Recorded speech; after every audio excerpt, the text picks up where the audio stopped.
আসসালামু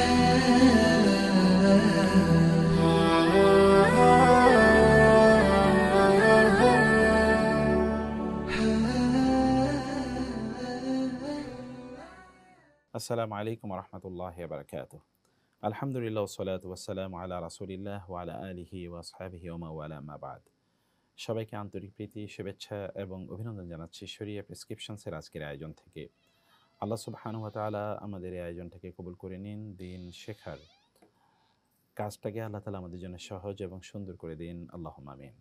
দিনী জ্ঞান অর্জন করার জন্য আল্লাহ তাআলার কাছে সদা সর্বদাই আমাদেরকে প্রার্থনা জানাতে হয়, ফরিয়াদ জানাতে হয়, আল্লাহকে বলতে হয় রব্বি জিদনি ইলমা, হে আল্লাহ তুমি আমার জ্ঞান বাড়িয়ে দাও। আল্লাহ তাআলা তার রাসূলকে বলেছেন যে আপনি বলুন ওয়াকুর রব্বি জিদনি ইলমা, হে নবী আপনি বলুন হে আল্লাহ আমার রব আপনি আমার জ্ঞান বাড়িয়ে দিন।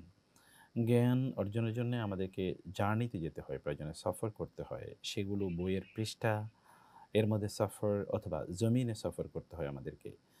ফাসিরু ফিল আরদি, তোমরা জমিনে ভ্রমণ করো। আফালাম ইয়াসিরু ফিল আরদি ফাতাকুনা লাহুম কুলুবুন ইয়াকিলুনা বিহা আও আযানু ইয়াসমাউনা বিহা ফাইন্নাহা লা তা'মাল আবসার ওয়ালাকিন তা'মাল কুলুবুল্লাতী ফিস সুদূর। আল্লাহ তাআলা বলেছেন তারা কি জমিনে ভ্রমণ করতে পারে না? তাহলে তো তাদের এমন তাদের অন্তর তৈরি হয় যে অন্তর দিয়ে তারা বুঝবে, এমন কান তৈরি হয় যে কান দিয়ে তারা শুনবে। কারণ মানুষের চোখ যেটি চামড়ার উপরে চোখ রয়েছে এটা অন্ধ হয় না, বরং ভেতরে যে চোখ আছে অন্তরের মধ্যে সেই চোখটা মূলত অন্ধ হয়। তো আমাদেরকে এই কারণে জ্ঞান অর্জন করতে হবে। আল্লাহ তাআলা আমাদেরকে জ্ঞান অর্জনের এই সফরে অংশগ্রহণ করার তৌফিক দান করুন, আল্লাহুম্মা আমিন। আমরা কয়েকটি বিষয়ে একটু আজকে আলোচনা করতে চাই। বেশ কিছু প্রশ্ন এর মধ্যে আমাদের কাছে এসেছে, আমরা একটু প্রশ্নগুলো নিয়ে নেই। একজন প্রশ্ন করেছেন, অনেক সময় বাচ্চাকে দুধ খাওয়ানোর সময় সাথে, সাথে বমি করে। বমিকৃত ওই দুধে কোনো দুর্গন্ধ পাওয়া যায় না। জানতে চাচ্ছি ওই বমি যদি কাপড়ে লাগে তাহলে কি কাপড় নাপাক হবে কিনা? যেহেতু দেখুন, আ যদি এমন হয় যে বাচ্চা যে বমি করেছে, এটি যদি এমন হয় যে মুখ ভরে বমি করেছে এবং তার পরিমাণ যদি এমন হয় যে সেটি আপনার শরীরে বা গায়ে লেগে গিয়েছে, তাইলে সেই জায়গাটি আপনাকে অবশ্যই পরিষ্কার পরিচ্ছন্ন করতে হবে। অন্যথায় নামাজ হবে না। কারণ এটি তো পরিমাণের চেয়ে একটু বেশি, মানে একেবারে মুখ ভর্তি যদি হয়, কারণ হাদিসে এসছে মুখ ভর্তি যদি বমি হয় তাহলে সে বমির কারণে অবশ্যই সেটি নাপাক বমি এবং সেটি যদি কোনো বড় মানুষের হয় তাহলে তাকে কিন্তু আবার ওযু করতে হবে। এটি তার জন্য বাধ্যতামূলক হয়ে যায়। আর এই ক্ষেত্রে অবশ্যই আমরা সহিহ হাদিসের বর্ণনা পাই যেখানে রাসূলুল্লাহ সাল্লাল্লাহু আলাইহি ওয়াসাল্লাম এইভাবে বলে দিয়েছেন যে সেখানে যদি মানে মুখ ভর্তি না হয় তাহলে তাতে হবে না। আবার কেউ যদি ইচ্ছাকৃতভাবে বমি করে তাহলেও কিন্তু তার ওযু চলে যাবে। আর যদি ইচ্ছাকৃতভাবে সেটি না করে আবার মুখ ভর্তি না হয় তাহলে তার ওযু যাবে না। এরকম বর্ণনা আছে। আচ্ছা, তারপরে আমাদের কাছে যে প্রশ্নটি এসছে সেই প্রশ্নটি আমরা একটু দেখি। এরপরে প্রশ্ন করেছেন, আ যদি ওযু না থাকা অবস্থায় হ্যান্ড গ্লাভস পরে কোরআন মাজিদ ধরা যাবে কিনা? আ প্রথমত কথা হচ্ছে যে আপনি তো আসলে কোরআন মাজিদ স্পর্শ করেছেন। অতএব কোরআন মাজিদ স্পর্শ করার জন্য আপনাকে অবশ্যই ওযু অবস্থায় থাকতে হবে। হ্যান্ড গ্লাভস থাকলেই চলবে না। কোরআন মাজিদ স্পর্শ করার জন্যে অবশ্যই ওযু থাকতে হবে। কারণ কোরআনেও আল্লাহ সুবহানাহু ওয়া তাআলা সে কথাই বলেছেন, লা ইয়ামাসসুহু ইল্লাল মুতাহহারুন, পবিত্ররা ছাড়া যেন কোরআনকে স্পর্শ না করে। রাসূলুল্লাহ সাল্লাল্লাহু আলাইহি ওয়াসাল্লাম সে কথা বলেছেন, কেউ যেন ওয়ালা ইয়ামাসসুহু ইল্লা তাহিরুন, মানে পবিত্র ছাড়া কোনো ব্যক্তি কোরআন স্পর্শ করবে না। এটি হচ্ছে কোরআন এবং সুন্নাহর মিসদাক। সে কারণে শুধুমাত্র গ্লাভস থাকলে এটি হবে না, বরং আপনাকে কোরআন স্পর্শ করার জন্য ওযু করে আপনাকে কোরআন স্পর্শ করতে হবে। আচ্ছা, আ তারপরে প্রশ্ন করেছেন, শীতের মৌসুমে কারো যদি ফজরের আগ দিয়ে গোসল ফরজ হয় এবং অসুস্থতার কারণে ডাক্তার ঠান্ডা পানি ব্যবহার করতে নিষেধ করেছেন। এদিকে নামাজের সময়ও এত অল্প বাকি যে গরম পানি করে গোসল করতে গেলে নামাজের সময় শেষ হয়ে যাবে। সেক্ষেত্রে তার করণীয় কি? তায়াম্মুম করে নামাজ আদায় করবেন? না। এক্ষেত্রে যদি ব্যাপারটি এরকম হয় যে তিনি গরম পানি যদি করতে যান, তাইলে গরম পানি করার সময় তিনি পাবেন না আসলে, তাইলে সেক্ষেত্রে তাকে কি করতে হবে? একদিকে তিনি তায়াম্মুম, তো যেহেতু তার পানি আছে, পানির উপস্থিতিতে আসলে তায়াম্মুম করা যায় না। এটা আমাদেরকে জানতে হবে। পানি যেহেতু থাকে, পানির যদি উপস্থিতি থাকে তাহলে তাকে তিনি কোনোভাবেই মানে পানি ব্যবহার করা ছাড়া তিনি তায়াম্মুম করতে পারবেন না। এখন যদি তার পানি গরম করার জন্য যদি একটু সময় লাগেও, তাহলে তিনি যে কাজটি করবেন তা হলো তিনি দ্রুত যতটুকু সম্ভব এতটুকু পানি তিনি গরম করে নেবেন। একেবারে ব্যাপক পরিমাণ পরিপূর্ণভাবে গরম করবেন এতটুকু প্রয়োজন নেই। যতটুকু তার জন্যে প্রয়োজন করা সম্ভব মানে গরম করা সম্ভব ততটুকু তিনি গরম করবেন এবং গরম করে দ্রুত তিনি সলাত আদায় করে নেবেন। আরেকটি বিষয় হচ্ছে যে সলাত কিন্তু তার নির্ধারিত সময়ের বাইরে সলাত আদায় করা যায় না। ইন্না সলাতা কানাত আলাল মুমিনিনা কিতাবাম মাওকুতা। আল্লাহ তাআলা বলেছেন মুমিনদের জন্যে নির্ধারিত সময়ে সলাত আদায় করতে হবে। নির্ধারিত সময়ের বাইরে তিনি সলাত আদায় করতে পারবেন না। এমনকি মানে এটি ওলামায়ে কেরাম তারা এই কথাই তারা বলেছেন আ যে তাদেরকে অবশ্যই নির্ধারিত সময় থেকে সালাত আদায় করতে হবে এবং বাকিটা মহান আল্লাহ সুবহানাহু ওয়া তাআলা এই ব্যাপারে অবশ্যই আল্লাহ সুবহানাহু ওয়া তাআলা এর কাছে তাকে নির্ভর করতে হবে ইনশাআল্লাহ। আচ্ছা, তারপরে তিনি প্রশ্ন করেছেন আরেকজন, তা হলো যদি এমন হয় যে জানাজার নামাজে আমি পরে গিয়ে অংশগ্রহণ করেছি, সেক্ষেত্রে কী হবে? সেক্ষেত্রে দুটো বিধান আছে। যদি আপনি ধরুন ১ম তাকবীর বা ২য় তাকবীর আপনি পাননি, তাহলে আপনি জয়েন করে ১ম তাকবীর দিয়ে ১ম তাকবীরের পরে আপনি সূরা ফাতিহা পড়লেন এবং ২য় তাকবীর দিয়ে আপনি তাশাহুদ মানে যেটি মানে রাসূল সাল্লাল্লাহু আলাইহি ওয়াসাল্লামের উপর দুরূদ পড়াই, দুরূদের কাজটি আপনি করবেন। এরপরে ৩য় তাকবীর আপনি দিয়ে তারপরে দ্রুত আপনি আদায় করে নেবেন হচ্ছে দোয়াগুলো। আবার আরেকটি পদ্ধতি আপনি ব্যবহার করতে পারেন, তা হলো ইমাম সাহেব যখন সালাম ফিরিয়ে ফেলবে তখন আপনি সালাম ফেরাবেন না। যেগুলো আপনার বাকি ছিল নামাজের মধ্যে আমরা যেভাবে কাজটি করি ঠিক সেভাবে আপনি পরবর্তী কাজগুলো সেভাবে করে নেবেন। তাহলে আপনি আসলে ধরুন আপনি গিয়ে দেখেছেন যে ৩য় তাকবীরে ইমামকে পেয়েছেন, তখন আপনি করবেন কি? তখন আপনি মূলত সূরা ফাতিহা পড়বেন। মানে ১ম তাকবীর থেকে আপনি সিরিয়াল মতোই যাবেন। তখন কিন্তু আপনি ওই যে দোয়া পড়বেন, এরপরে আবার পেছন থেকে পড়বেন নামাজে, ব্যাপারটা কিন্তু এরকম না। বরং আপনি সেখানে গিয়ে আগে ইমামকে যে অবস্থায় পেয়েছেন সেখান থেকে আপনি আপনার মনে করবেন যে এটা আপনার ১ম তাকবীর। সেভাবে আপনি পড়ে যাবেন। ইমাম সালাম ফেরালো, আপনি সালাম ফেরাবেন না। বরং আপনি কন্টিনিউ করে তারপরে আপনি সালাম ফিরিয়ে যাবেন ইনশাআল্লাহ। আচ্ছা, একজন প্রশ্ন করেছেন, মাঝে মধ্যে এমন হয় যে অজু করে এসে দেখি মসজিদে জামাত শুরু হয়ে গেছে। রাকাত সরে যাওয়ার ভয়ে পাঞ্জাবির হাতা কনুইয়ের নিচে না নামিয়ে জামাতে শরিক হই। আচ্ছা, জানার বিষয় হলো হাতা গুটিয়ে রাখার কারণে কি নামাজে কোনো অসুবিধা হবে? এক্ষেত্রে হাতা ওভাবে রেখে দেওয়াই উত্তম নাকি আমরা নামিয়ে নেব এতটুকু?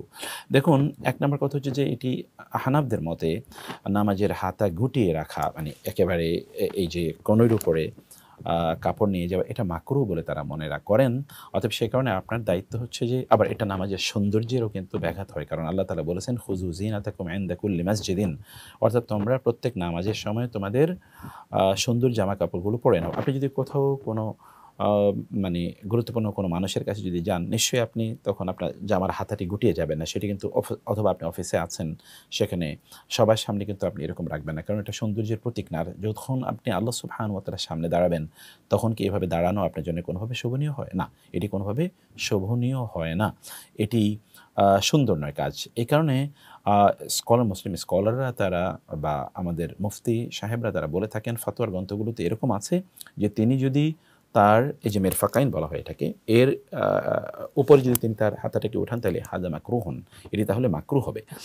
এই কাজটি না করাটাই উত্তম ইনশাআল্লাহ।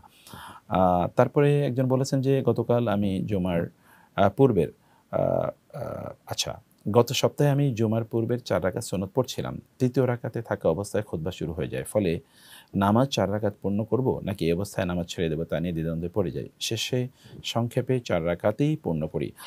এক্ষেত্রে প্রথমত কথা হচ্ছে যে জুমার আগে যেটা কাবলাল জুমা হিসেবে আমরা জানি, এখানে আসলে আপনি মসজিদে ঢুকে ২ রাকাত, ২ রাকাত, ২ রাকাত করে আপনি আদায় করতে থাকবেন। যতদূর পর্যন্ত আপনি আদায় করেন তাতে কোনো সমস্যা নাই। বরং ৪ রাকাত যেটা কাবলাল জুমা বলে যেই বিষয়টি আমরা আমাদের এখানে দেখি, এটার পক্ষে যে দলিলগুলো দেওয়া হয় দলিলগুলো দুর্বল।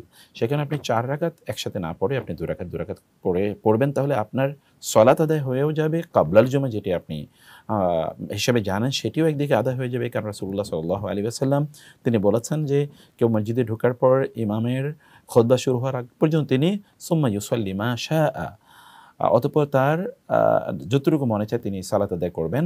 আর সালাতের মূল সিস্টেম যেহেতু ২ রাকাত ২ রাকাত করে, অতএব আপনি ২ রাকাত করেই সালাত আদায় করে নেবেন ইনশাআল্লাহ। কিন্তু যদি এমন হয় যে আপনি ধরুন সালাতের মধ্যেই আছেন, এর মধ্যে মানে এর মধ্যে আযান দিয়ে দিয়েছে। আযান মানে হচ্ছে আজান দিয়েছে খুতবার জন্য, তখন আপনি কী করবেন? তখন আপনি সংক্ষেপ করে ফেলবেন, মানে হালকা করে ফেলবেন। দ্রুত একটু সালাত আদায় করে তারপরে আপনি খুতবা শোনার জন্য জয়েন করবেন। কারণ আল্লাহ তাআলা বলেছেন, ওয়ালা তুবতিলু আমালাকুম, তোমরা তোমাদের আমলগুলো নষ্ট করে দিও না। অথবা আমলকে নষ্ট না করে বরং আমলকে অব্যাহত রাখা এবং আমলকে তার ইনট্যাক্ট অবস্থায় রাখা, এটি উত্তম।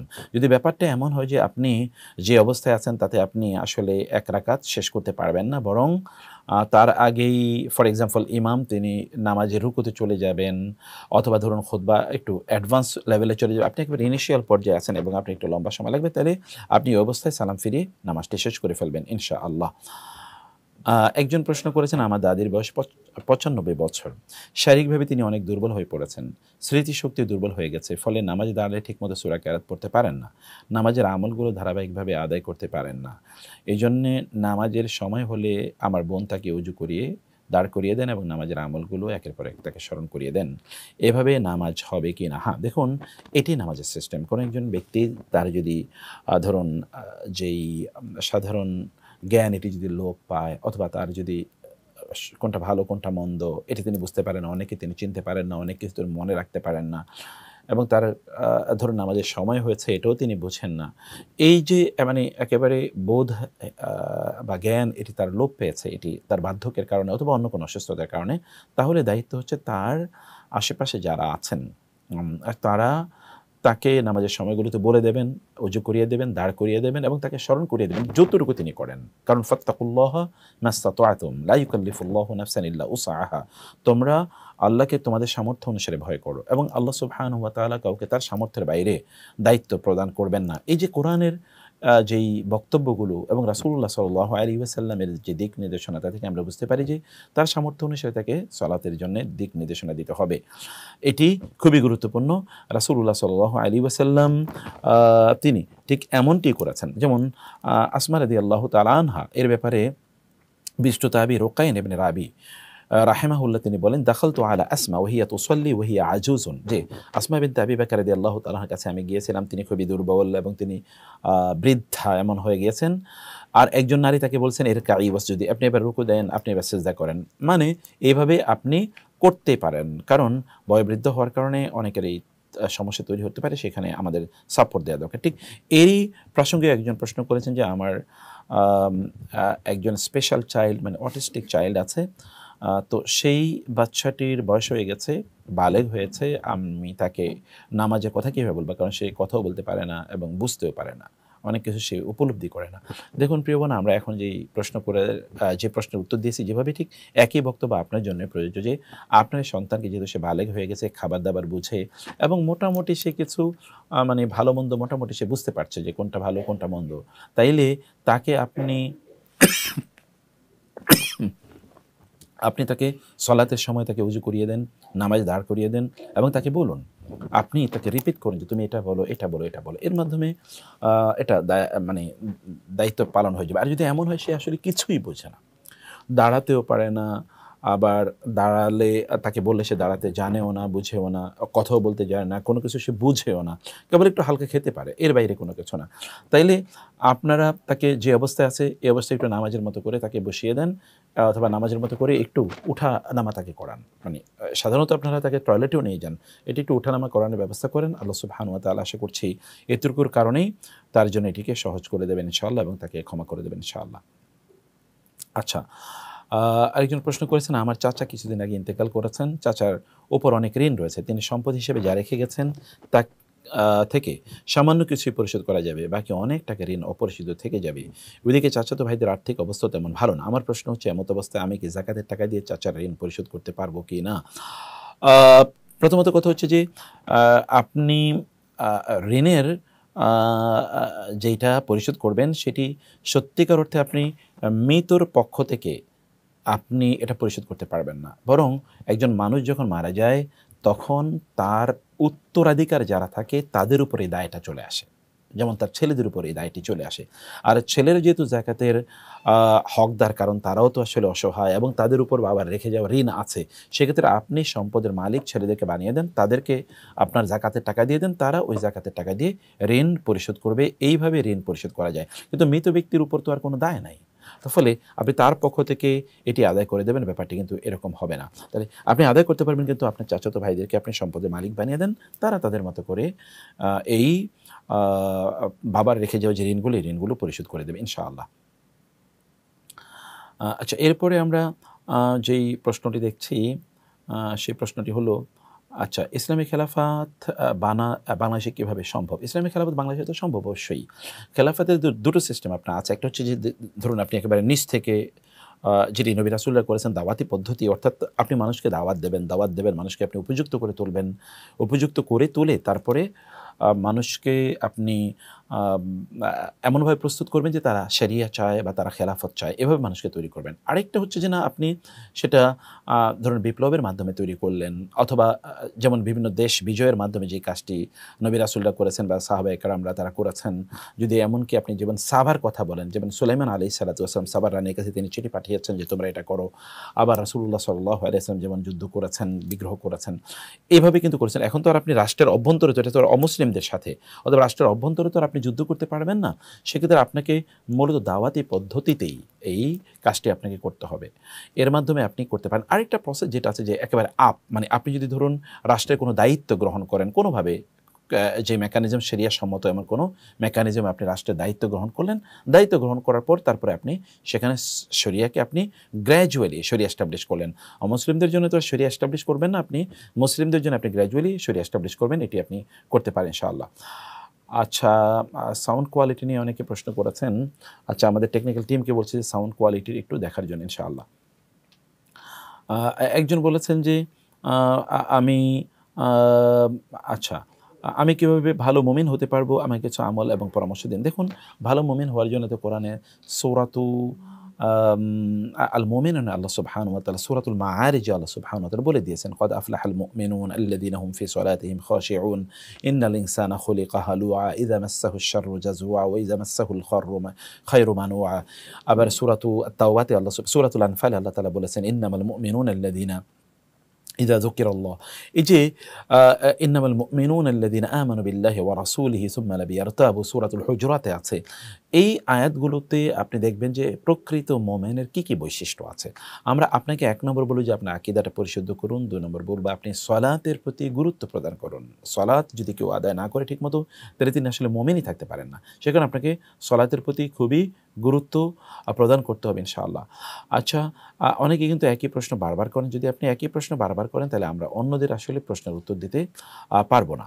আচ্ছা, একজন প্রশ্ন করেছেন, এবছর আমি আমার এক আত্মীয়কে যাকাত দেওয়ার জন্য কিছু সামান্য জিনিস কিনে রেখেছিলাম। ইচ্ছা ছিল সে আমাদের বাড়িতে এলে এগুলো তাকে দেব। এর মাঝে আমাদের বাড়িতে চুরি হয় ঘরের বিভিন্ন সামানের সাথে, তখন ওই জাকাতের ওই সামানগুলো চুরি হয়ে যায়। জানার বিষয় হলো, আমি এ সকল সামানা থেকে যেহেতু জাকাতের উদ্দেশ্যে এগুলো কিনেছি, এতে কি আমার জিম্মাদারি থেকে জাকাত মাফ হয়ে গিয়েছে কিনা? দেখুন, এর মাধ্যমে কিন্তু আপনার জাকাত আসলে মাফ হয়ে যায় নাই। জাকাতের নিয়তে কোনো বস্তু কিনে রাখলেই কেবলমাত্র তার নিজের জাকাত আদায় হয়ে যায় না, কারণ এটা তো আপনার মালিকানা ছিল এবং আপনার অধিকারী এটি ছিল। আপনি নিজের তত্ত্বাবধানে এটি রেখেছেন। যতক্ষণ না আপনি যাকে জাকাত দেবেন তার কাছে এটা হ্যান্ড ওভার করবেন, তাকে মালিক বানিয়ে দেবেন, তামলিক বলা হয়। কারণ আপনি দেখবেন ইন্নামাস সাদাকাতু লিল ফুকারাই ওয়াল মাসাকিন ওয়াল আমিলিনা আলাইহা, আল্লাহ তাআলা বলেছেন তাদেরকে মানে এটাকে প্রদান করতে হবে তাদের হাতে, তুখাযু মিন আগনিয়াহিম ফাতুরাদ্দু আলা ফুকারাহিম, তাদের কাছে এটা পৌঁছে দিতে হবে। যদি তাদের কাছে পৌঁছে দেন এবং তখন চুরি হোক বা ধ্বংস হোক সেটি কোনো ইস্যু না, কিন্তু আপনি তাদের কাছে তো পৌঁছাননি, এখন এটা আপনার মালিকানা রয়ে গেছে। ফলে এটি আপনার জিনিসই চুরি হয়েছে। আপনি কোন উদ্দেশ্যে করেছেন সেটি ভিন্ন বিষয়, কিন্তু আপনার জিনিসটি আপনার অধিকারেই রয়ে গিয়েছিল, অতএব এটা জাকাত আদায় হয়নি, বরং আপনাকে জাকাত আদায় করতে হবে। এটি হচ্ছে এখানকার সিদ্ধান্ত ওলামায়ে কেরামের। আচ্ছা, একজন প্রশ্ন করেছেন, ইহরাম অবস্থায় মাস্ক ব্যবহার হুকুম কি? আমি একবার ইহরাম অবস্থায় কোনো ওযর ছাড়াই ৩-৪ ঘন্টা মাস্ক ব্যবহার করেছিলাম। আচ্ছা, তখন আমার এক সাথী বলেছিলেন ইহরাম অবস্থায় মাস্ক পরা যায় না, তখন আমি খুলে ফেলি। তাই আমি এ বিষয়ে শরিয়ার হুকুম জানতে চাচ্ছি। দেখুন, এই মাসালাটি নিয়ে ইখতিলাফ আছে। প্রথমত হচ্ছে যে যদি এমন হয় আপনি মাস্ক ব্যবহার করেছেন কোনো প্রয়োজনে, যে এটি আপনার প্রয়োজন, তাইলে আপনার মাস্ক ব্যবহারের কারণে কোনো সমস্যা হবে না ইনশাআল্লাহ। কিন্তু যদি এটা এমনি আপনি কোনো প্রয়োজন নাই, এমনিতেই আপনি মাস্ক ব্যবহার করেছেন নিজকে একটু আড়াল করার জন্যে, অথবা কোনো কিছু আপনি মনে করেন নাই, এমনিতে আপনি মাস্ক ব্যবহার করেছেন, তাহলে আপনাকে আসলে সাদাকাতুল ফিতরের পরিমাণ ফিতরা আপনাকে প্রদান করতে হবে। সাদাকাতুল ফিতরের পরিমাণ ফিতরা আপনি প্রদান করে দেবেন, কারণ আপনি পুরো মুখ তো ঢাকেন নাই, বরং মুখের অল্প কিছু অংশ আপনি ঢেকেছেন। এই কারণে এইভাবে আপনি একটা কম্পেনসেশন প্রদান করলে আশা করছি ইনশাআল্লাহ হয়ে যাবে ইনশাআল্লাহ। আরেকটু কিছু প্রশ্ন আছে। আচ্ছা, আমাদের সোশ্যাল মিডিয়াতে যে প্রশ্নগুলো এসছে, আ একজন প্রশ্ন করেছেন হস্তমৈথুন এবং পর্নোগ্রাফি ছাড়ার উপায় কি? একটি বিষয় খুবই গুরুত্বপূর্ণ, যে হস্তমৈথুন আসলে সত্যিকার অর্থে এরা আমাদেরকে একেবারে শেষ করে দেয়। হস্তমৈথুন এটি হারাম। আল ইস্তিমতাউ বিল ইয়াদ এটি একেবারেই হারাম। আবার পর্নোগ্রাফি দেখাও হারাম। তো সেক্ষেত্রে আমাদের করণীয় কি? আমরা কয়েকটা পরামর্শ আপনাকে দিচ্ছি। ১ নম্বর পরামর্শ হচ্ছে যে আপনি অনুগ্রহ করে সালাতের প্রতি মনোযোগী হন। একেবারে যথাযথভাবে সময় মতো মসজিদে গিয়ে আউয়াল ওয়াক্তে ইমামের সাথে তাকবীরে তাহরিমার সাথে ১ম রাকাতে ইমামের পেছনে সালাত আদায় করুন। তাইলে দেখবেন ইনশাআল্লাহ ১ম কাতারে যদি আপনি সালাত আদায় করতে পারেন, ৪০ দিন যদি আপনি এটি করতে পারেন, তাহলে আল্লাহ সুবহানাহু ওয়া তাআলা এই জাতীয় আচরণ থেকে আপনাকে এমনিতেই স্থায়ীভাবে মুক্তি দিয়ে দেবেন ইনশাআল্লাহ। ২ নম্বর যে বিষয়টি আমরা বলতে চাই, তা হলো যে আপনি অনুগ্রহ করে অসৎ সঙ্গ ত্যাগ করুন। অসৎ সঙ্গ ত্যাগ করুন। অসৎ সঙ্গ ত্যাগ করলে আপনার মধ্যে মানে এই অবস্থা তৈরি হয়ে যাবে যে অসৎ সঙ্গের কারণে আপনার অন্তরে যেই খারাপ প্রভাব তৈরি হয়, সেটি আর তৈরি হবে না। কারণ অসৎ সঙ্গে অসৎ আলোচনা আসে, তখন এগুলোর মধ্যে মানুষের অ্যাট্রাকশন তৈরি হয়। ৩ নম্বর বিষয় হচ্ছে যে আপনি নির্জন অবস্থায় থাকবেন না। আপনি সবসময় কোলাহলের মধ্যে থাকুন, মানুষের মধ্যে থাকুন। এমনকি আপনার বাসায়ও আপনি আলাদা থাকবেন না। আপনার যে ডিভাইসগুলো আছে, এগুলো আপনি একেবারে প্রাইভেট কোনো জায়গায় ব্যবহার করবেন। একটা পাবলিক জায়গায় নিয়ে আসুন। একেবারে মানুষের সামনে, আপনার মা-বাবা অথবা আপনার স্ত্রী বা আপনার সন্তান অথবা আপনার ভাই-বোন, তাদের সামনে আপনার কম্পিউটার অথবা অন্য ডিভাইসগুলো আপনি রাখুন। এগুলোকে আপনি ব্যবহার করুন। ৪ নম্বর বিষয় হচ্ছে যে আপনি খুবই নিয়ন্ত্রিতভাবে নেট ব্যবহার করুন। প্রয়োজন আপনার মোবাইল থেকে আপনি নেট অথবা আপনার কম্পিউটার থেকে আপনি নেটকে ডিসকানেক্টেড করে দেন। আপনার তো নেটের এত প্রয়োজন নেই। আপনি নেট দিয়ে তো আর আপনার খুব বেশি কাজ নাই। আপনি এগুলো থেকে নিজেকে ডিসকানেক্টেড করে ফেলুন। আপনি প্রয়োজনে আপনার সোশ্যাল মিডিয়া চ্যানেলগুলো এগুলো ডিলিট করে দেন বা এগুলোকে ডিসেবল করে দেন। এগুলো আপনি আপনার নিজকে এগুলো থেকে ডিসকানেক্ট করে রাখুন। কারণ হচ্ছে, বা লগ আউট করে রাখুন আপনি, এবং পাসওয়ার্ডকে আপনি প্রয়োজনে ডিলিট করে ফেলুন। এভাবে আপনি যখন আপনার নিজকে মুক্ত রাখতে পারবেন, এগুলো আপনার জন্য এসেনশিয়াল না। এগুলো আপনাকে বাঁচানোর জন্যে বড় কোনো উপাদান এগুলো একেবারেই না। তো ফলে আপনি নিজকে আপনি এগুলো থেকে মানে বাঁচাতে হলে এই কাজগুলো আপনাকে অব্যাহতভাবে করে যেতে হবে ইনশাআল্লাহ। এবং পঞ্চম বিষয় যে আপনি কোরআন তেলাওয়াত করুন প্লিজ। কোরআন তেলাওয়াত করুন। কোরআন তেলাওয়াত আপনার অন্তরে পরিশুদ্ধতা তৈরি করবে। আপনার অন্তরে যে রোগ আছে, এগুলো তো অন্তরের রোগ। এই রোগগুলো থেকে আপনাকে অবশ্যই মুক্তি প্রদান করবে ইনশাআল্লাহ। আচ্ছা, রাকি সাকিব তিনি বলেছেন, আসসালামু আলাইকুম। ওয়ালাইকুম আসসালাম। আমি একটা বিষয় নিয়ে খুব কঠোর পরিশ্রম করার পরেও আমি এটার খোঁজ পাচ্ছি না। এখন আমার করণীয় কি? আমি নিজেই বিষয়টা সমাধান করার চেষ্টা করছি।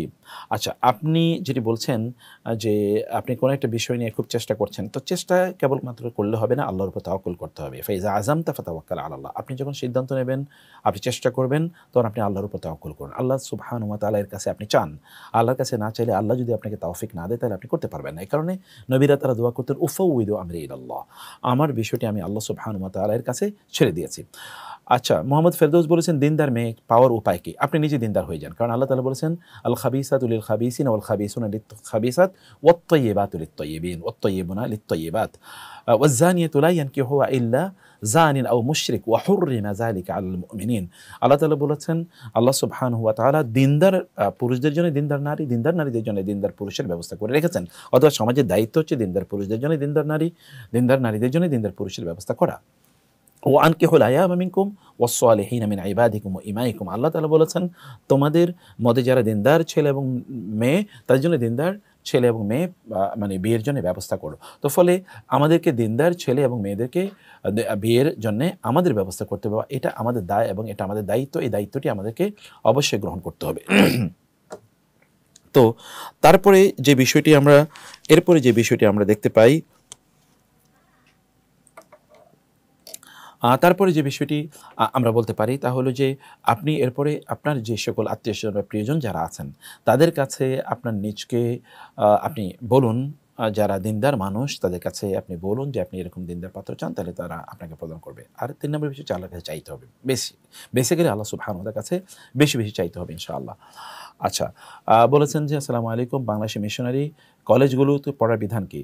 তাদের লোগোতে ক্রস চিহ্ন থাকে। আমরা বহুবার বলেছি মিশনারি স্কুল কলেজগুলোতে না পড়ার জন্য। কারণ সেখানে স্নো পয়জনিং এর মাধ্যমে, স্নো পয়জনিং এর মতো সেখানে আসলে এই যারা এখানে পড়াশোনা করে তাদের মধ্যে দিন এর প্রতি আ একটা অনাগ্রহ তৈরি করার সেখানে চেষ্টা করে, অথবা তাদের যে মিশনারি আ আ এজেন্ডা আছে, ওই এজেন্ডা তাদের কাছে বিভিন্নভাবে উপস্থাপন করা শুরু করে। যে যেমন ধরুন বলেন যে লাভ অফ জেসাস ক্রাইস্ট, যিশু খ্রিস্ট আপনাকে প্রচণ্ড ভালোবাসেন, তিনি আপনার জন্যই এ দিয়েছেন, এই সকল কথাগুলো ছলে বলে কৌশলে এগুলো উপস্থাপন করার চেষ্টা করে। সেখানে যেহেতু খ্রিস্টান ফাদার অ্যান্ড নানরা আছে, তারা কিন্তু খুবই সুন্দর করে আপনার কাছে আচরণ করবে এবং বোঝানোর চেষ্টা করবে তারা খুবই আপনাকে ভালোবাসে, আপনার কল্যাণের জন্য তারা খুবই উদগ্রীব হয়ে আছে। এর মাধ্যমে সেই খ্রিস্টিয়ানিটির প্রতি আপনার অন্তরে ভালোবাসা তৈরি করে দেয়। আমরা ঈসা আলাইহিস সালাতুর জন্য অন্তরে ভালোবাসা থাকতে হবে।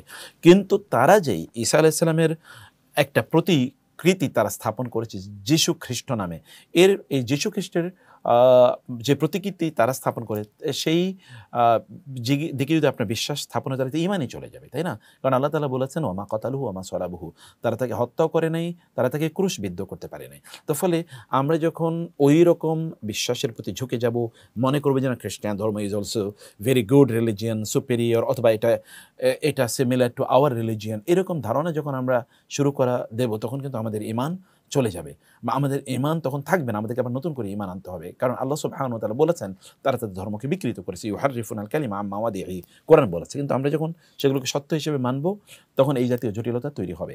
আবার সাথে, সাথে নাস্তিক্যবাদ আপনার মধ্যে ঢুকে যাবে, আপনাকে তৈরি করে দেবে যে এই ধর্মের এত প্রয়োজন কি? মানে কোনোভাবে আপনার মধ্যে এই প্রবণতা তৈরি করবে। সিলেবাসের মাধ্যমে আপনাকে এমন কিছু পড়ানো হবে, দিনই আপনি হয়তো ইসলামের কোনো পড়াই সেখানে বা ইসলামের কোনো জিনিস আপনি জানবেনই না। তো আপনি যদি ইসলামের জিনিস না জানেন, তাহলে আপনি ইসলামের অধীনে কীভাবে আসবেন? ইসলামের টাচে আপনি কীভাবে আসবেন? সে কারণে আপনি বলবেন যে না, অনেকে আছে যারা তারা তো এই সকল মিশনারি স্কুলে পড়েও তারা ভালো হচ্ছে। ইল্লা মাশাআল্লাহ, তাদের ফ্যামিলির কারণে অথবা আল্লাহ সুবহানাহু ওয়া তাআলা হেদায়েত দিয়েছেন, সেটা ভিন্ন কথা। কিন্তু আপনি জানেন যে রাসূলুল্লাহ সাল্লাল্লাহু আলাইহি ওয়াসাল্লাম বলেছেন, তোমরা তোমাদের নিজেকে ফিতনার মুখোমুখি করো না। যখন ফিতনা হবে তখন তোমরা ঘরের মধ্যে আবদ্ধ থাকো। ফিতনার জায়গায় তোমরা যাবে না, এটা মানে বলা হয়েছে। অনেকে বলে যে দাজ্জাল আসলে আমি দাজ্জালের সাথে যুদ্ধ করব। দাজ্জালের সাক্ষাৎ করা তো আপনার জন্য জায়েজ নেই। আপনি দাজ্জালের সাথে সাক্ষাৎ করতে যাবেন, যুদ্ধ করতে যাবেন, সেটা তো আপনার জন্য আল্লাহ তাআলা বাধ্যতামূলক করে দেন নাই। বরং দাজ্জাল যেন আপনার কাছে না আসে, তার ফিতনা থেকে আপনাকে বাঁচার জন্য আল্লাহর কাছে প্রার্থনা করতে আল্লাহ সুবহানাহু ওয়া তাআলা নির্দেশ প্রদান করেছেন। এটি আপনাকে জানতে হবে। আবরার শরীফ বলেছেন যে আবরার সারফিন বলেছেন, ধনী হব কিভাবে? ধনী হওয়ার জন্য ১ নাম্বার কাজ হচ্ছে আপনি আ মা মানে আল্লাহ সুবহানাহু ওয়া তাআলার কাছে চান। আল্লাহুম্মা ইন্নী আসআলুকাল হুদা ওয়াত তুকা ওয়াল আফাফা ওয়াল গিনা। এটি আল্লাহ সুবহানাহু ওয়া তাআলার কাছে আপনি চাইবেন। ২ নম্বর হচ্ছে ধনী হওয়ার প্রসেসে আপনি ঢুকবেন। যে কাজ করলে ধনী হন, সেটা আপনি ধরুন ব্যবসা-বাণিজ্য করলেন বা চাকরি-বাকরি করলেন, আয় ইনকাম ব্যবস্থা আপনি করবেন। ৩ নম্বর হচ্ছে ধনী কেন আপনি হতে চান? আপনার মন মানসিকতা ঠিক করুন। তাই না? কেন আপনি ধনী হতে চান? আপনার প্রচুর টাকা হলে আপনি অনেক মাস্তি মৌজ করবেন। ধনী হলে আপনি অনেক মানে আ লাক্সারিয়াস, অথবা ধরুন অনেক পশ জীবনযাপন করবেন। এগুলো কি আপনার উদ্দেশ্য? যদি এটা করে থাকেন, তাহলে আপনি নিজকে বরং বিপদের মুখে আপনি ঠেলে দিচ্ছেন। আল্লাহ সুবহানাহু ওয়া তাআলা বলেছেন, যখন ওয়াইদা আরাদনা আন নুহলিকা ক্বরিয়াতান আমারনা মুতরাফিহা ফাফাসাকু ফিহা ফাহাক্কা আলাইহাল কওলু ফাদাম্মারনাহা তাদমীরা। যখন আমরা কোনো জনপদকে ধ্বংস করে দিতে চাই, তখন ওই জনপদের বিত্তশালীদের দিয়ে এমন কিছু অপকর্ম করাই বা তাদেরকে বলি, তারা তখন অপকর্ম করে, খারাপ কাজ করে, পাপাচার করে। ধরুন অশ্লীল কাজ তারা করতে থাকে। তখন এই কারণে আমি তাদেরকে ধ্বংস করে দেই। এই পৃথিবী বারবার হুমকির মুখে পড়েছে বিত্তশালী, সম্পদশালীদের কারণে। সাধারণ গরিবদের কারণে কিন্তু কখনোই হয় না। তো আপনি কেন হতে চান, সেটি আপনাকে জানতে হবে। এই অনুভূতি আপনাকে অবশ্যই তৈরি করতে হবে। সে কারণে আমরা বলব যে এই সিদ্ধান্তটা আপনি নেন। আপনি যদি সিদ্ধান্ত নেন যে আমার সম্পদ হলে আমি গরিব দুঃখীদেরকে দান করব, দিনই কাজ করব, আত্মীয়স্বজনের সাহায্যে আমি এগিয়ে আসব। হ্যাঁ, আপনি ভালো থাকতে পারেন, তাতে কোনো সমস্যা নেই। ভালো থাকা তো ইসলাম নিষেধ করে নাই। সেটি আপনি থাকবেন। কিন্তু এর বাইরে আপনার প্রাইম অবজেক্টিভ আছে। সেগুলো যদি আপনি করেন এবং তারপরে সেই পথে আপনি ঢুকুন, সেই পথে আপনি চলুন, আপনার নিজকে ছোট থেকে শুরু করুন। অনেক বড় দিয়েই শুরু করবেন তা না। আপনি ছোট থেকে শুরু করুন, একেবারে হালকা। চকলেট দিয়ে আপনি ব্যবসা শুরু করুন, খেজুর দিয়ে শুরু করুন, একটু ফ্রুটস দিয়ে শুরু করুন, ভেজিটেবল দিয়ে শুরু করুন এবং আল্লাহ সুবহানাহু ওয়া তাআলা আপনাকে আপনি লেগে থাকুন এর মধ্যে। তাহলে আল্লাহ সুবহানাহু ওয়া তাআলা আপনাকে অবশ্যই বারাকা প্রদান করবেন ইনশাআল্লাহ। তালাকের ফতোয়ার ব্যাপারে হানাফি সমাজের কেউ সালাফি ফতোয়া নেওয়া জায়েজ হবে কিনা? কেন নেওয়া যাবে না? কোরআন এবং সুন্নাহর ফতোয়া আপনি নিতেই পারেন। এখানে হানাফি এবং সালাফির এই পার্থক্যটা আপনারা করবেন না ইনশাআল্লাহ। আচ্ছা, সাইদুর বলেছেন, আসসালামু আলাইকুম, আমি কার্টুন অ্যানিমেশন শিখছি। আচ্ছা, তো এটি আমার জন্য জায়েজ আছে কিনা? দেখুন, কার্টুন আপনি কেন শিখছেন, অ্যানিমেশন আপনি কেন শিখছেন? কার্টুন দিয়ে যদি এমন হয় যে আপনি এর মাধ্যমে দিন শেখাতে চান মানুষকে, তাহলে সেটি আপনার জন্য জায়েজ আছে। যদি অ্যানিমেশনের মূল কাজ হচ্ছে আপনার দিন শেখানো, দিনী কনটেন্টগুলো, দিনী বিষয়গুলো উপস্থাপন করা, এটি আপনি করতে পারেন। কারণ আপনি এটা মানে ব্যবহার করছেন এক ধরনের আম আ মানে অ্যাপস ব্যবহার করছেন। সেই অ্যাপসের মাধ্যমে আপনি অ্যানিমেশনের কাজটা করছেন। কিন্তু এটা যদি স্কাল্পচার হয়, মানে আপনি খোদাই করে তৈরি করছেন, এমন যদি হয়, অথবা ধরুন আরও কিছু ধরনের অ্যাপস আছে, যে সকল অ্যাপস হচ্ছে আপনার একটা ক্যারিকেচার তৈরি করছে। মানে আপনাকে খুবই অন্যভাবে, ধরুন আপনার চেহারা একরকম কিন্তু আপনাকে ভিন্নভাবে উপস্থাপন করছে। যদি এমন কিছু হয়, তাহলে মানুষের বিকৃতি করে উপস্থাপন করা, অথবা ধরুন আ আ মানুষের তুচ্ছ-তাচ্ছিল্য করে, যেটাকে মানে ব্যঙ্গচিত্র বলে, এভাবে মানুষকে উপস্থাপন করা, এগুলো ইসলাম একেবারেই অনুমোদন করে নাই। অনেক জায়গায় দেখবেন ব্যঙ্গচিত্র করা হচ্ছে অনেকের। এটা ইসলাম একেবারেই অনুমোদন করে নাই। আল্লাহ তাআলা বলেছেন, ওয়ালা তানাবাজু বিল আলকাব। আল্লাহ তাআলা বলেছেন, তোমরা মন্দ নামে মানুষকে ডেকো না। মানে লা তালমিজু আনফুসাকুম, তোমরা কাউকে পরস্পরকে তোমরা মানে তুচ্ছ-তাচ্ছিল্য করো না। তোমরা কাউকে নিয়ে উপহাস করো না। এটা কোরআনের নির্দেশ, তাই না? আবার ওয়াইলুল লিকুল্লি হুমাযাতিল লুমাযা, এগুলো কিন্তু হুমাযা লুমাযার অন্তর্ভুক্ত। এই কাজগুলো আমরা যেন না করি। আবার স্কাল্পচার একেবারে খোদাই করে তৈরি করা, এই কাজগুলো করা জায়েজ নেই। আদারে যদি if it is for educational purpose এবং ইসলামিক পারপাস, তাহলে সেটি আশা করছি এটাতে কোনো সমস্যা হবে না ইনশাআল্লাহ। আচ্ছা, স্বামী স্ত্রী সালাত আদায় না করলে বিবাহ কি বিচ্ছেদ হয়ে যায়? ওলামায়ে কেরামের অনেকেই মনে করেন স্বামী স্ত্রী যদি সালাত আদায় না করেন তাহলে বিচ্ছেদ হয়ে যায়। অনেকেই এটা মনে করেন। যেমন আপনি যদি শেখ বিন বাজের মতো এরকম মানে তারা বলেছেন সলাত তো কেউ আদায় না করলে সেখানে কি হয়ে যায়? তিনি তো কাফের হয়ে যান। আর কাফেরের সাথে তো মুসলমানের সম্পর্ক থাকে না। আবার আহনাফদের মতে আ আ যে না, এটা আসলে বিবাহ বিচ্ছেদ হবে না। তো আমরা যেটা বলব যে বিবাহ বিচ্ছেদ হওয়া এবং না হওয়ার আলোচনাটা যদি একটু পরে আসি, তিনি আসলে মুসলিম কিনা এটাই তো একটা বড় প্রশ্ন থেকে যায়, তাই না? তিনি আসলে মুসলিম কিনা? আর যে ব্যক্তি সালাত আদায় করেন লা খায়রা ফিহ অথবা ফিহা, তার মধ্যে কোনো কল্যাণ নেই, কোনো কল্যাণ নেই। কারণ সলাতে হচ্ছে কল্যাণের মূল। কদ আফলাহাল মুমিনুন, সফলতা কল্যাণ তো সলাতের মধ্যেই আছে। সলাত কেউ আদায় না করলে এই ব্যক্তির দিয়ে কোনো কল্যাণ হবে না। যে কল্যাণ, এগুলো কেবলমাত্র এই দুনিয়ার কিছু সামান্য সময়ের কাজে লাগবে, আদারওয়াইজ কোনো কাজে লাগবে না। অতএব সলাত না পড়লে তাকে সলাতের জন্যে উদ্বুদ্ধ করুন, অনুপ্রাণিত করুন, নাসিহা প্রদান করুন, তাকে ভালো একটা এনভায়রনমেন্ট প্রদান করুন, তার সাথে ভালোবাসার সম্পর্কটাকে আরও শক্তিশালী করুন, যেন আপনার ভালোবাসায় উদ্বুদ্ধ এবং অনুপ্রাণিত হয়ে সে সালাতের প্রতি আরও ইনশাআল্লাহ মানে সে যেন অনুপ্রাণিত হয়। আচ্ছা, বলেছেন শিউলি আক্তার বলেছেন, আমার আপনার নিশ্চয়ই আপনার স্বামীর ব্যাপারে বলতে চাচ্ছিলেন যে তিনি সমকামী বা এরকম কোনো ইস্যু। বোন, এটি খুবই দুর্ভাগ্যজনক। এটি খুবই দুর্ভাগ্যজনক। সমকামিতা এক ধরনের মানসিক রোগ। গতকালও আমরা এটা আলোচনা করেছি, আপনি এই আলোচনাটা শুনে নেবেন। যেটা এক ধরনের মানসিক রোগ। অতএব তাদের মানসিক চিকিৎসার প্রয়োজন আছে। তাদেরকে ডাক্তার দেখাতে হবে, মানসিক ডাক্তার দেখাতে হবে। এটি আ খুবই গুরুত্বপূর্ণ। ২ নম্বর বিষয় হচ্ছে যে তাদের মোবাইল থেকে আপনারা ইন্টারনেটের সকল কানেকশন বিচ্ছিন্ন করে দেন।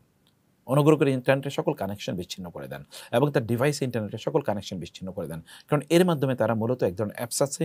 এই অ্যাপসের মাধ্যমে তারা তাদের এই জাতীয় মানে তাদের সঙ্গী যারা আছে তাদেরকে তারা খুঁজে নেয়। ৩ নম্বর বিষয় হচ্ছে এলাকাটা আপনি ছেড়ে দেন, যে এলাকায় থাকে। যদিও এদের দূর-দূরান্তে তারা চলে যায়, সেটি যদি তিনি দূর-দূরান্তে কখনো যেতে চান, তাহলে আপনি একা তাকে ছাড়বেন না। আপনি তার সাথে যান, আপনি তার সাথে চলুন। এবং ৪ নম্বর বিষয় হচ্ছে যে আপনি তাকে একটু ভালোবাসা দেন। যদিও এদের মৌলিক সমস্যা, একটা মেডিকেল ইস্যু আছে এখানে। মানে তাদের আ আ মধ্যে হয়তোবা এই হরমোনগুলো একটু ভিন্ন একটা হরমোন তাদের মধ্যে হয়তোবা ডেভেলপ করেছে। এই হরমোনগুলোর জন্য একটা মেডিকেল ট্রিটমেন্টের প্রয়োজন আছে। অতএব একদিকে মানসিক চিকিৎসা লাগবে, আরেকটা হলো শারীরিক চিকিৎসা। এই দুটো চিকিৎসা তাদেরকে লাগবে।